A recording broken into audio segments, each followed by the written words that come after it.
Welcome to Starbound. If you're tired of the AI-generated slop and you want real human storytelling, please subscribe to support the channel. My name is the Voice Ogre, I will be your narrator, and let's get into today's story. The first rule of survival on the accretion disk of junk colloquially known as Scrap Heap Space Station was simple. You see nothing, you hear nothing, you say nothing. Devin Carrick had always treated it less as a commandment and more of a mild suggestion. A principle whose flexibility had earned him gunshot wounds, knife scars, a fleeting spectacular fortune, and, for one very confusing month, a spouse. It was also the reason he was nursing a glass of synthale in a dim, greasy cantina, watching three vulgars with heads like dented anvils fail spectacularly at selling a cat. Or something cat-like, anyway. This was no ship's mouser. This creature was a pantheriform, its chassis a fluid sculpture of midnight muscle, coiled with the predator's potential even beneath a greasy patina of station grime. Filigrees of delicate, silvery cybernetics traced the lines of its musculature and spine, but they were failing, sputtering, and intermittent flashes of faint, apologetic light. The true catastrophe was its eyes. They were sealed behind a thick, milky white film, twin opalescent marbles lost in a permanent fog. The creature was completely, irrevocably blind. "Useless," the largest vulgar grumbled, his voice a low scrape of metal on rock. He nudged the crate where the creature sat with a steel-toed boot. "Scanners can't even classify it. Just spits out unidentified biomechanical error. The wirework in its hide is some cheap alloy. Can't even fetch a meal's worth of credits for the scrap." The pantheriform remained motionless, its body a study in profound misery. It absorbed the insult without a twitch, a living monument to abandonment. Devin took another swallow of his ale. It tasted of battery acid and the faint, coppery tang of his own accumulated bad decisions. He'd seen a million broken things on Scrap Heap, a station literally cobbled together from the cast-offs of a dozen systems. A derelict freighter's logic core repurposed as a bar top. A war drone's optical sensor serving as a bouncer's eye. But this felt different. The Vulgars were simple brutes, their greed as plain and ugly as their faces. The creature, however, possessed a quiet grace. Even shattered and blind, it carried an elegance they couldn't comprehend, let alone tarnish. His gaze drifted over the creature again, cataloging its damage, estimating the cost of repair. A scavenger's habit as ingrained as breathing. That's when he saw it. A minuscule sigil, nearly lost in the grime, etched onto the housing of a cybernetic joint at the creature's shoulder. It was a stylized star and scepter. Devin's breath hitched as the synthale nearly came back up. He had seen that crest only once, years ago, on a high-value bounty puck for a Kalian noble who tried to skip out on a gambling debt with a crime syndicate. The mark of the Quebeca dynasty, the imperial line itself. Devin's mind, typically a frantic, ricocheting mess of half-baked schemes and remembered movie dialogue, came to a sudden, dead stop. The usual cacophony of anxieties and ambitions fell silent, replaced by a single, piercing note of pure, unadulterated opportunity. He looked at the thick-skulled Vulgars. He looked at the blind, broken thing of supposedly proud pedigree. He looked at the half-drained power cell sitting on his table, its charge indicator blinking a weak, anemic green. It was a paltry wager, a fool's bet. But Devin Carrick's continued existence was a testament to a long and distinguished career of making fool's bets and somehow walking away. He pushed himself off his stool and ambled over, a mask of casual disinterest sliding into place, a look he'd worn so often it felt more natural than his own skin. "Tough crowd for glitched-out pets, huh?" The lead Vulgar's triple-lidded eyes narrowed. "What's it to you, Squishy?" Devin shrugged, making a show of tapping his nearly dead power cell. "I collect interesting failures. I'll tell you what, I will trade you this fine, partially charged power source for your, problem. The three Volgars exchanged glances, their slow minds trying to process the transaction. LaSalle was worth less than the drink Devon had just finished, but it was a tangible offer, more than anyone else had bothered to make. The big one grunted, a sound of reluctant agreement. He shoved the crate toward Devon with his foot and snatched the power cell from the table. Your funeral. Things probably got void rot. Devon just smiled. He waited until they vanished back into the neon-soaked, jostling throng of the market concourse before he knelt by the crate. Void rot, huh? Hardly doubt it. He coaxed the creature out. It moved with a cautious stiffness, its head held low, its long whiskers twitching, mapping the world through vibration and air currents. He led it away from the main thoroughfare, into a quiet alcove behind a noodle stand. The air was heavy with the smells of sizzling rehydrated protein and the sharp, acrid scent of leaking coolant from an overhead pipe. He gently tilted its head, getting a better look at the opaque film over its eyes. An aggressive protein buildup, almost like a biological shellac, had been applied with meticulous care. It had a faint, oily sheen that fractured the dim light into a greasy rainbow, like a coolant leak on wet permacrete. He'd seen a similar molecular structure once, on a batch of contaminated Tibana gas canisters that had nearly taken out a whole refinery. The contaminant was stabilized by a specific ionic charge. Disrupt the charge, and the contaminant structure collapsed. An idea, ludicrous and born of a scavenger's patchwork knowledge of applied chemistry, ignited in his brain. He dug into the worn synth leather pouch on his belt and pulled out his survival kit. A chaotic jumble of synth skin patches, a plasma welder, and a small sealed bottle of sterile saline solution from the earth. He uncapped the bottle, then, with the focused care of a bomb disposal expert, tipped a single measured drop from his glass of synth ale into the saline. The ale's mild acidity, a byproduct of its cheap fermentation process, might just provide the catalytic kick he needed. Well, he muttered, his voice slow, directed at the creature who seemed to follow his every move with an unnerving stillness. Can't get any more blind.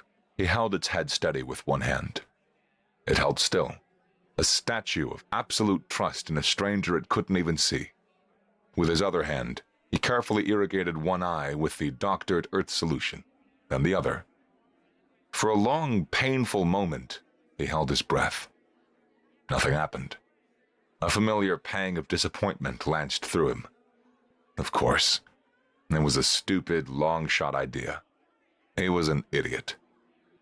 Then, the creature convulsed, a deep, violent tremor that shook its entire frame. The milky film on its eyes began to dissolve, not flaking away, but sluicing off like melting ice, running down its black fur in greasy white rivulets. A few seconds later, the film was gone. Two startlingly intelligent, emerald-green eyes blinked, their pupils contracting rapidly against the sudden light. The creature stared, unfocused, at the grimy wall for a heartbeat. Then its head snapped around, its gaze locking directly onto Devon's face with an intensity that felt like a physical touch. It let out a deep, resonant thrum, a vibration that pulsed up from the deck plates, through the worn soles of Devon's boots, and settled deep in his bones. It was the sound of a starship's core spinning up from a cold start. The creature took a deliberate step forward, then another, and rubbed its head insistently against Devon's hand. The gesture was proprietary, a clear, undeniable act of claiming. Devon stared into those brilliant green eyes, a slow, incredulous grin spreading across his face. Well, I'll be. The station-wide klaxons erupted without warning, a piercing, high-priority proximity alert that shattered the market's din. The sound was reserved for two scenarios: catastrophic hull breach or unsanctioned military docking. Scavengers and merchants scattered, a sudden tide of bodies flowing away from the main docking ring, like roaches fleeing the light. A moment later, Devon knew which scenario it was. A squadron of soldiers entered the marketplace. Their silver armor was so immaculate it seemed to warp the station's grime around them. They moved with a synchronized, lethal grace that was utterly incongruous with the shambling, chaotic rhythm of Scrap Heap. They parted the crowd by their presence alone, people scrambling to get out of their path. They were the Kylian Imperial Guard, and they were led by a woman who looked as though she had been sculpted from starlight and contempt. She was tall, with a bearing so regal it made the station's artificial gravity feel inadequate. Her silver hair was braided with filaments that seemed to trap and hold the ambient light. Her armor was a darker, more ornate version of her guards, etched with the same star and scepter sigil that was on the creature now pressed against his leg. Empress Rosalind Kabeka. Her face was a mask of cold, controlled fury.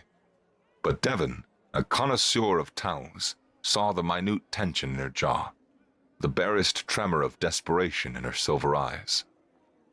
For days, Rosalind had been tormented by a psychic static, a muffled scream of wrongness from across the stars that clouded her senses. It had sharpened into a phantom blindness, an echoing agony that mirrored the state of her bonded companion. Just hours ago, that agony had shattered, replaced by a clear, searing signal of pain. And then, mere moments before their arrival, it had all vanished. In its place, a single, overwhelming psychic flare of joy and restored sight had erupted across their bond, a supernova of relief so potent her flagship had locked onto its point of origin from half a sector away. The flare was gone now. By the time the Argent blade had translated from fold space, it had faded, leaving only a general warmth in the psychic cacophony of the station. A comforting hum in a room full of noise. She had the location, but now she just had to find the source. Her eyes swept the crowd, dismissing every face with an aristocrat's disdain. Then they landed on the Panthera form, whole and seeing, curled possessively at Devon's feet. A wave of psychic warmth washed over her, a feeling of safety and rightness that she hadn't felt in days. It was immediately consumed by an icy rage as she took in the grubby, unimpressive human the creature was clinging to. "Seize the thief," she commanded. Her voice was dangerously calm, each word a perfectly crafted weapon that cut through the wail of klaxons like a monomolecular blade. Her guards advanced, plasma rifles raised. Devon held up his hands, that slow, sarcastic grin spreading across his face again. He gave the creature, Viralis, he now knew its name from the psychic hum that emanated from it, a reassuring scratch behind the ear.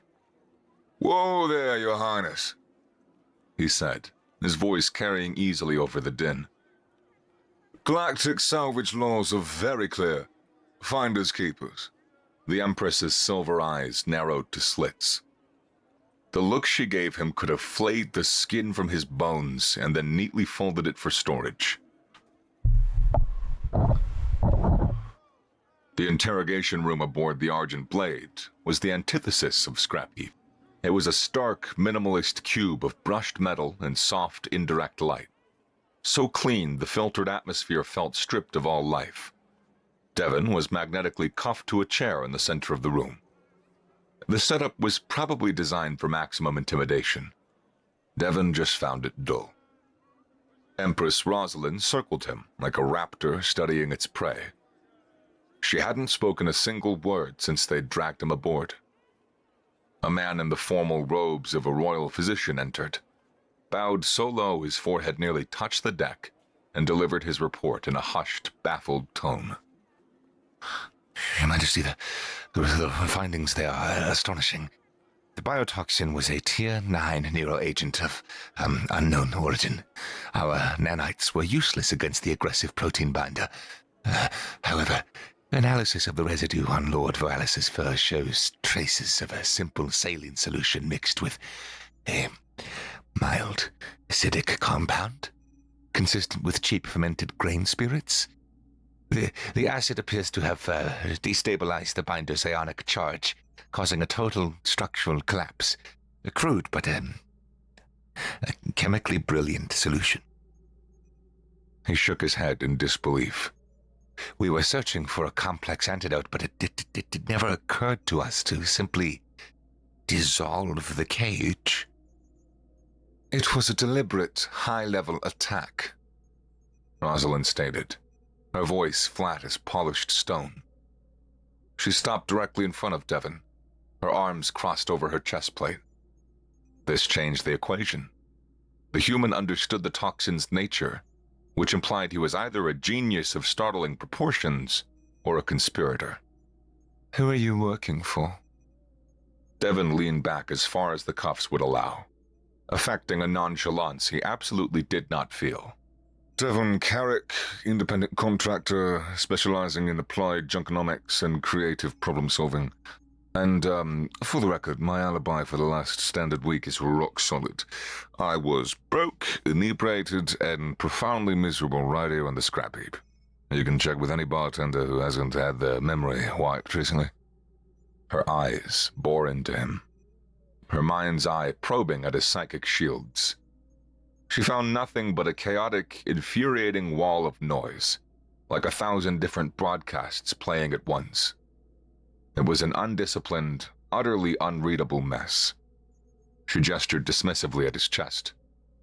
That primitive ceramic composite plate you wear, is that all that passes for armor among your kind? Oi, this is a classic. Devon shot back, a genuine note of offense in his voice. It saved my eye more times than I can count. Don't knock the classics. The door slid open, and Viralis padded into the room. The guards had tried to restrain him, but the Sathral simply went where he pleased.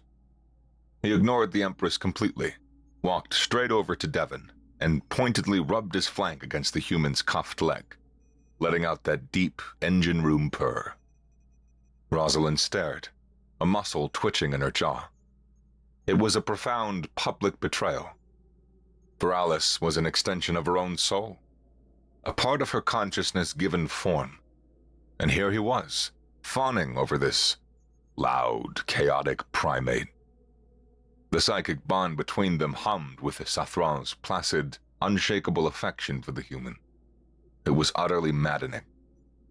You will remain my guest until I have discovered the truth of this matter, she declared, the word guest dripping with venom. Thanks, but I've got a prior engagement with a bottle of cheap whiskey. It's been calling my name. Devon retorted. I will be very politely declining your very, very kind offer. That was a statement of fact, she said, her voice dropping to a dangerous whisper. I can have you spaced. Devon yawned, a theatrical, jaw-cracking affair designed for maximum insolence. You know, I've been threatened by the experts, Your Highness. You're probably going to have to do a lot better than that. A dangerous, predatory curiosity lit her expression, replacing the cold anger. A faint smirk touched her lips. Perhaps I will enjoy breaking your defiance, human. He just smirked back, the worn ceramic plate under his jacket a familiar, reassuring weight against his chest. Lots have tried, and I'm still here. Rosalind had called it a sparring session. Devon called it an assassination attempt with the safety settings on low. They stood on the ship's holographic training deck, the environment configured to a rocky, windswept arena under a bruised purple sky. Rosalind held a training energy blade, its containment field humming a soft, lethal tune. She moved into a formal Kalian combat stance.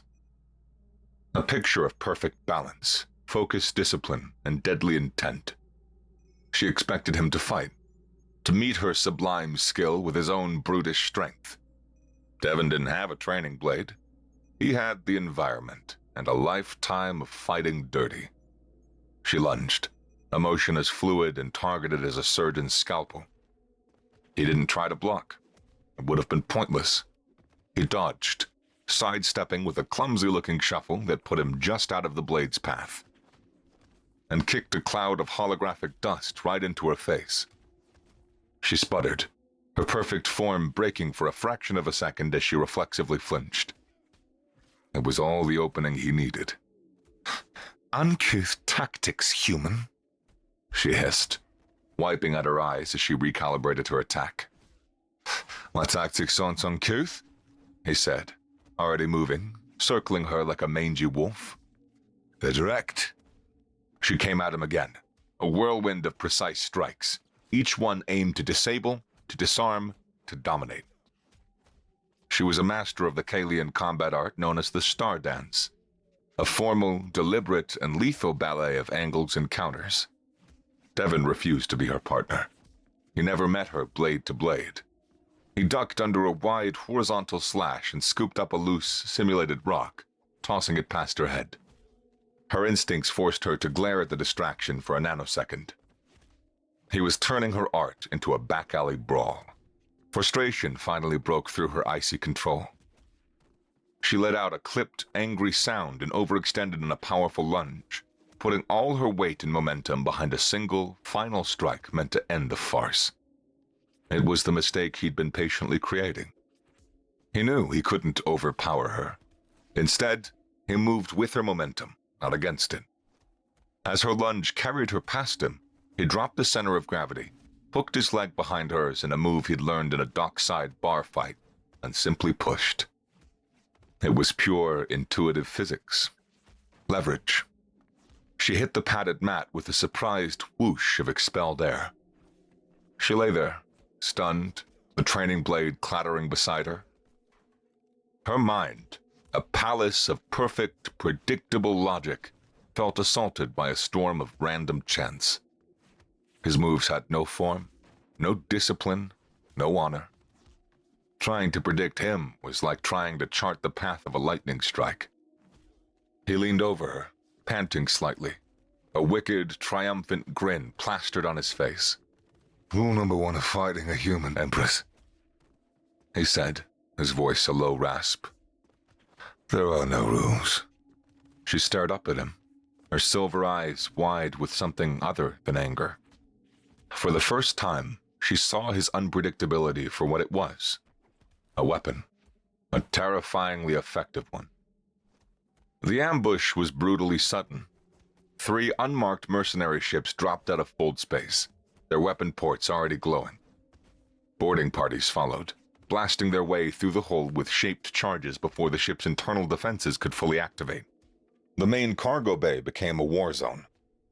Devon was there with Rosalind and a squad of her luminars, trying to repel the boarders, when a stray plasma bolt hit a primary power conduit. The lights flickered violently, and a sickening lurch told Devon the artificial gravity had just died. Weightlessness. Chaos. Shouted orders became unintelligible echoes in the vast echoing space. Rosalind and her guards adapted instantly, their mag boots clamping to the deck with loud clicks. They formed a disciplined phalanx, a slow-moving wall of silver armor and lethal plasma fire. It was effective, a textbook example of Kalian doctrine. It was also too slow. Devon, tumbling end over end, had already clocked a damaged emergency locker on the far bulkhead before the gravity failed. He shoved off a floating cargo crate, a deliberate push that sent him spinning in the right direction. He slammed into the locker, his fingers fumbling with the pressure-sealed latch. It burst open, spilling its contents into the zero-G environment. A CO2 fire extinguisher and a roll of high-tensile adhesive filament floated right in front of him. Beautiful, he grunted. He snagged them both. He careened into a pirate, a messy, brutal zero-G tackle, and ripped a plasma pistol from the man's grip. He fumbled with the filament, his movements clumsy but urgent, and wrapped the pistol's grip securely to his gauntlet, creating a crude but effective weapon mount. All right, time for operation. I've got a bad feeling about this. He pointed the extinguisher's nozzle behind him and squeezed the handle. The blast of cold gas sent him rocketing across the vast bay like a misfired missile, He wasn't a soldier. He was a comet of pure, unpredictable violence, using short, chaotic bursts of CO2 to alter his trajectory mid-flight. He was a target no sane gunner could track. He braced his arm, the filament-strapped pistol spitting bolts of searing energy, flanking the pirates' command unit, sowing confusion and breaking their neat lines of attack. On the far side of the bay, Rosalind watched the tactical overlay on her wrist comm, her mouth slightly agape. Her luminars were a solid, unbreakable line. The pirates were a scattered, disorganized mess, and Devon was a screaming, ricocheting variable that defied all known combat doctrine. It was insane. It was magnificent. She felt a confusing, undeniable thrill shoot through her. A potent mix of horror, fury, and a deeply unsettling flicker of arousal at the sheer, brutal effectiveness of his audacity. After the last pirate was subdued, Rosalind found him in her quarters. Her vast, Spartan quarters. He was using one of her priceless, hand-woven silk tapestries, a historical artifact depicting the founding of her dynasty, to clean a deep gash on his arm. She stormed toward him, every line of her body radiating imperial wrath. The words she had prepared, a litany of his recklessness and disregard for protocol, died in her throat. The silence between them vibrated with the aftershocks of the fight. He didn't even look up from his makeshift bandage. Winning. You're welcome, by the way. You could have been killed. Your plan was insane. She seethed, standing over him, her shadow falling across him. He finally looked up, his eyes dark and intense. He pushed himself to his feet, stepping into her personal space, forcing her to tilt her head back slightly to meet his gaze. Yeah, but it worked, he countered, his voice low and rough. Sometimes you gotta roll the hard six, Your Highness. She backed him against a cold metal bulkhead, her body caging his, her hands planted on the wall of either side of his head. He smelled of discharged power cells, sweat, and something uniquely, infuriatingly human. You are the most infuriating, undisciplined, chaotic creature that I have ever met. Her eyes were burning. No longer cold silver, but molten quicksilver. His gaze dropped to her lips for a fraction of a second. And you love it. The magnetic pull was overwhelming, the physical force yanking them together. They were millimeters from kissing when their private comm chimed, a sharp, urgent summons from the bridge that sliced through the moment like a shard of glass.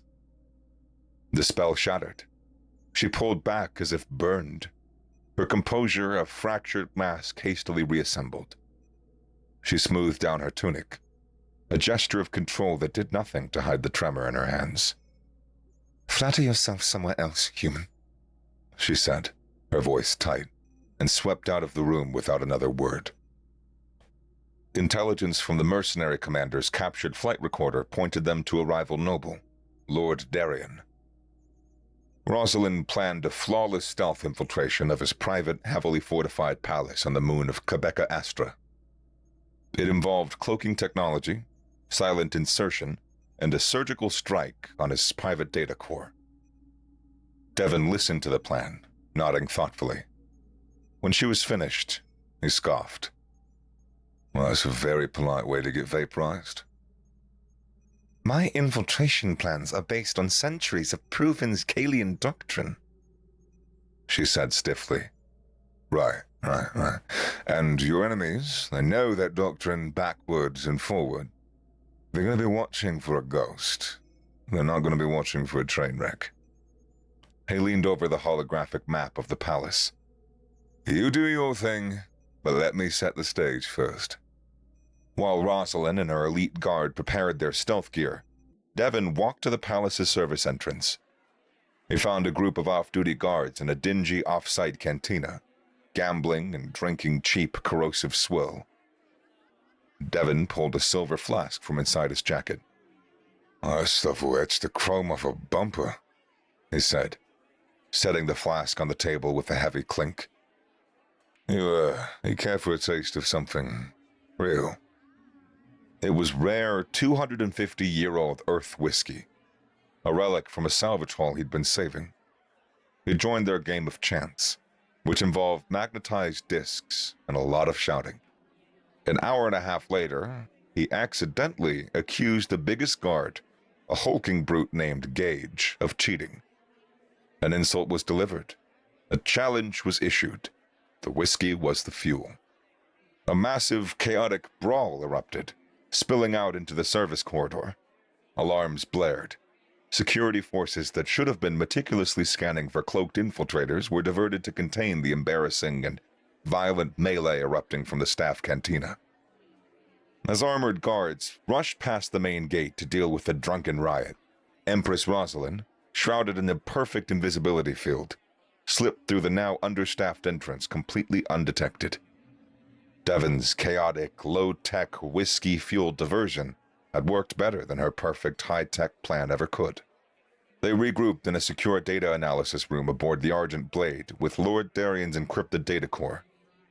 Rosalind's royal cryptographers surrounded the console, their faces grim. The encryption is multi-layered, Majesty, the lead analyst reported, his voice strained. Quantum-entangled algorithms woven with bio-keyed locks that shift every nanosecond. We estimate 2 standard days to break, if we are lucky. Devon, who had been peering over their shoulders, let out a snort of derision. You're trying to pick a lock with a feather. Let me just kick the door down. He pushed past the horrified analysts and called up the schematics for a physical server housing the data core. He froze, a grin spreading across his face. No way. A Mark IV archivist unit. I scrapped one of these rust buckets years ago. He tapped the schematic. They were all recalled. Kaylee and I command-ordered this diagnostic port welded shut after a security flaw was found. He peered at the physical console, noting the sloppy, non-standard casing. Looks like Lord Darian cheaped out on the refit. While her experts ran their complex decryption programs, Devon got to work. He popped open a maintenance panel with a pry bar from his belt and found the diagnostic port, exactly where he remembered it. He pulled out a bypass tool, a jerry-rigged circuit board with a few alligator clips he'd built himself, and hot-wired it directly to the port's terminals. Sparks flew. The main console screen went black, then flickered to life in a low-resolution text-only maintenance mode. The server had rebooted, its high-level encryption protocols temporarily disabled by the hard reset. It was in. The entire process took less than an hour. Rosalind's cryptographers stared, their mouths hanging open. Their puzzle had been solved not by superior code breaking, but by a man who understood the inherent value of shoddy maintenance and corner cutting. Together, he and Rosalind sifted through the now open files. The evidence against Lord Darian was an expert fabrication, clearly planted, but buried deep in a fragmented data packet. They found what the conspirators had tried to hide. A partial transmission log pointing to a clandestine meeting on the rogue trade hub known as the Serpent's Maw. Exfiltrating the palace was trickier. A surprise guard patrol forced them into a narrow, dark maintenance shaft. The space was claustrophobic, designed for service drones, not 2 adults. They were pressed together, her back to his chest, the heat in proximity suffocating. He could feel the rigid, iron control in her posture, the taut lines of her body. She could feel the rapid, steady beat of his heart against her shoulder blades, a frantic, vital rhythm that was the complete opposite to her own measured pulse. The silence stretched, thick and heavy in the darkness. A few more centuries of this, and our remains will be a curious fossil for future generations, Rosalind murmured, a rare hint of her species' dry, morbid wit surfacing. Hey, speak for yourself, he whispered back, his breath warm on her ear. A few hours is a significant percentage of my weekend, and I'm enjoying this part more than the brawl. His hands found hers in the dark, his fingers gently, casually laced with hers. The touch was shockingly intimate, a simple connection that felt more profound than anything that had ever happened between them. She didn't pull away. After a long beat, she replied, her voice barely audible over the hum of the shaft's ventilation system. The last time my dynasty faced a crisis of this magnitude, it lasted for 9 of your human lifetimes. The statement hung in the air between them, a stark reminder of the chasm that separated their realities. For her, this crisis was a chapter in a long history. For him, these moments were all he had. The Serpent's Maw was a vertical city built inside a hollowed-out asteroid, perpetually drenched in neon and acidic rain. They moved through a slick, narrow alley to meet their supposed informant. All of Rosalind's intelligence had suggested the contact was secure, but Devon's gut was screaming. He came to a dead stop, pulling her back into the shadows of a doorway. "This is a setup," he said flatly. The alley was too quiet. The air tasted wrong, metallic and still. Rosalind paused, ready to argue. My intelligence is flawless. Your human instinct is paranoia. The moment she finished the sentence, the world exploded in violence. Assassins in matte black armor dropped from the rooftops, their movements silent and deadly, their weapons already leveled. Rosalind reacted instantly, a pair of energy blades hissing to life in her hands, becoming a silver blur of controlled, elegant death. She was a dancer, and the assassins were her unwilling partners in a lethal performance. Devon fought with raw human brutality. He grabbed the nearest assassin and slammed his forehead into the man's unhelmeted face with a sickening crunch of bone. He snatched a broken bottle from a pile of trash and drove the jagged edge into another's throat. He ripped a trash can lid from its hinges, using the flimsy metal to deflect a plasma bolt that would have vaporized his head. They fell into a natural rhythm, a spontaneous choreography of survival. She moved with a geometric perfection, her blades carving arcs of death.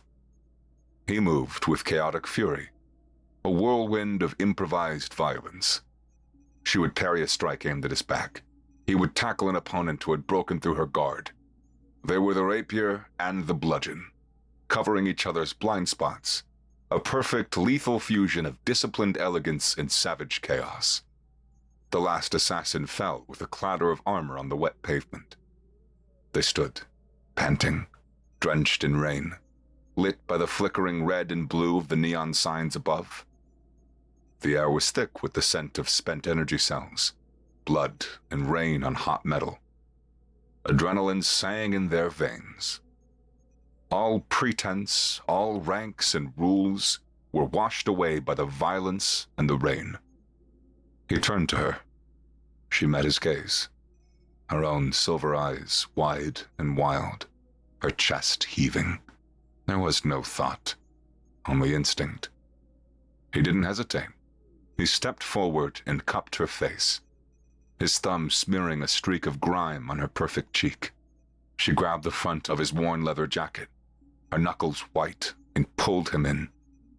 The kiss was a collision of brutal, hungry desperation. It held the raw release of every unspoken challenge, every spark of antagonism that had crackled between them since the moment he put salt water in her cat's eyes. In the rain-slicked, neon-drenched alley, surrounded by the dead, they finally found a language they both understood. They returned to the Argent Blade with a data chip pried from the lead assassin's cooling corpse. It contained a single, unencrypted file, a commendation from Lord Kadarius, Rosalind's chief advisor and most trusted friend. They confronted him in the holographic war room. He dropped the loyal facade with a cold, thin smile. My original plan was far more elegant, he admitted, circling the hollow table where a map of the Empire glowed. To let you grieve, to display your emotional weakness for the Council to see. Proof that the Quebeca line had grown soft and compromised. He gestured to Devon with a look of supreme contempt. But this variable, this chaotic ape, ruined it. Kadarius's expression hardened into a mask of righteous fury. Framing Darien was a hasty improvisation. The assassins were a regrettable necessity. You forced my hand. You have reduced my intricate strategy to this crude brawl. He tapped a sequence into a hidden panel on the holotable. A logic virus flared through the flagship systems. Red alerts flashed across every screen. The ship went dead in the void, its engines silent, its weapons inert. On the main view screen, an external view appeared. A fleet of ships, loyal to Kadarius, materialized from fold space, surrounding a massive orbital fortress, the Aegis. Now I must resort to cruder methods, Kadarius said, his voice ringing with conviction. The Empire requires a firm hand, one unburdened by attachments to a short-lived, gutter-scrounging human. The Argent Blade was a dead ship. Kadarius's fleet held them in a cage of plasma cannons. Rosalind stood in the hangar bay with her handful of loyal Luminars. "We will take the fighters," she announced, her voice steady and clear. "We will launch a direct assault on the Aegis. It is our duty to die with honor." It was a suicide run. A glorious, pointless, perfectly Kalian way to die. Devon grabbed her arm, his grip surprisingly strong. The usual snark was gone from his voice, replaced by a raw, desperate intelligence. That is what he wants. He wants you to go out in a blaze of glory. He calls you a martyr, and he wins. No, we have to be smarter. We have to be stupider. His eyes landed on the small, fast diplomatic shuttle they had used to visit the Serpent's Maw.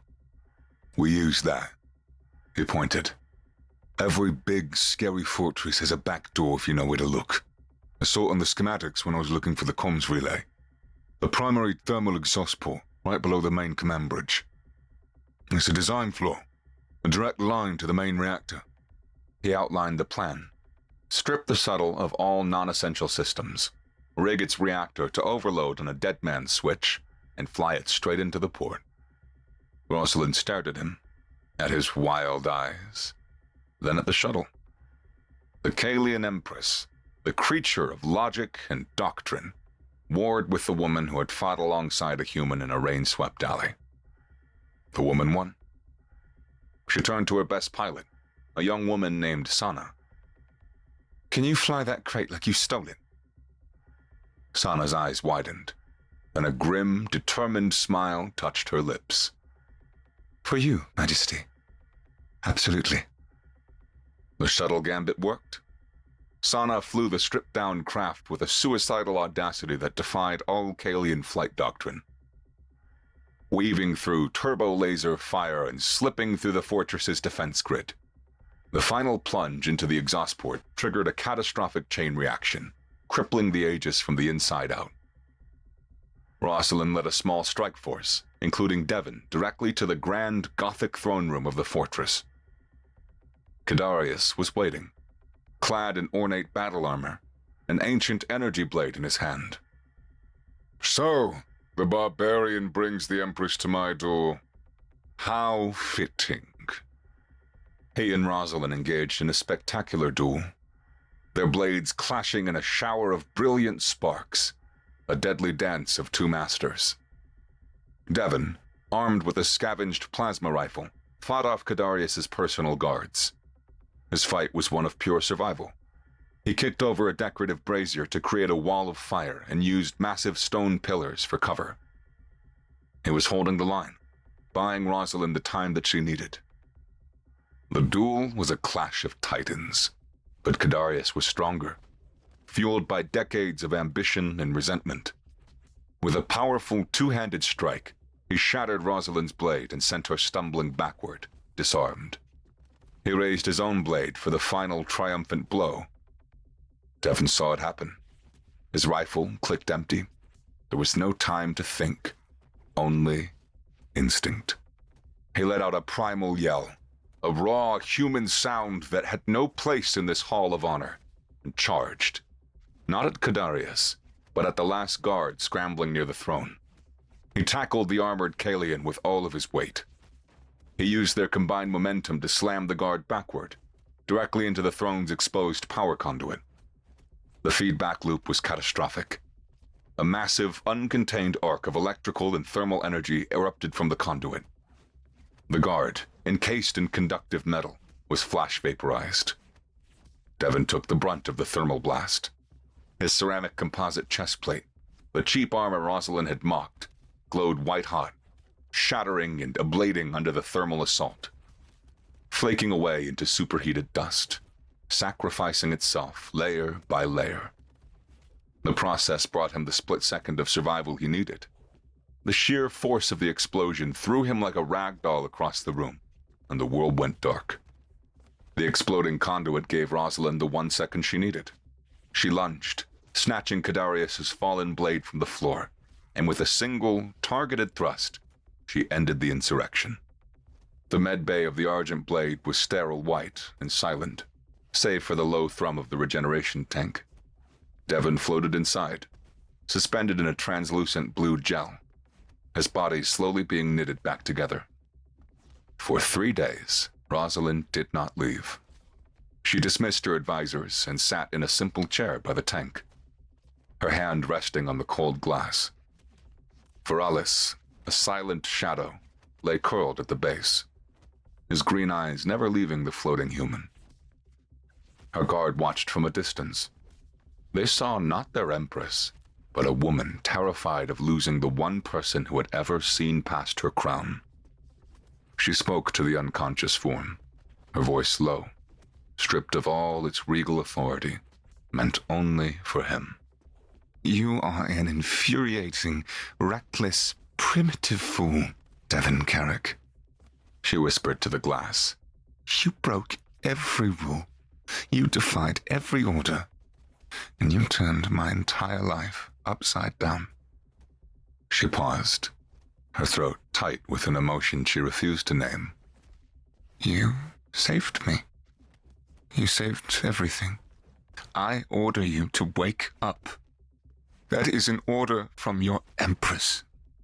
The last words were a choked sob, a desperate confession whispered into the hum of the medical machinery. Devon's eyes fluttered open.